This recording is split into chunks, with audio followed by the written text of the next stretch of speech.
परमात्मने नमः।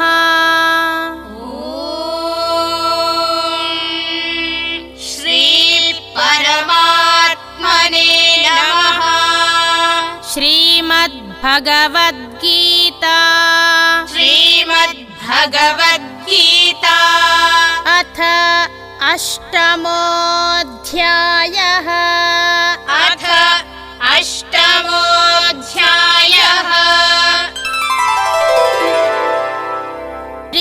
श्रीभगवानुवाच श्रीभगवानुवाच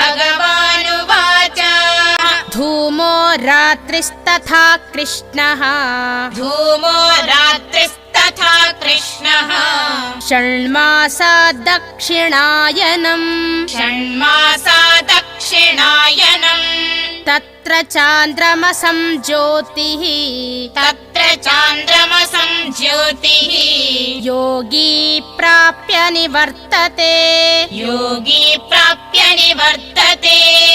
ॐ तत्सदिति ॐ तत्सदिति श्रीमद्भगवद्गीतासु श्रीमद्भगवद्गीतासु उपनिषत्सु ब्रह्मविद्यायां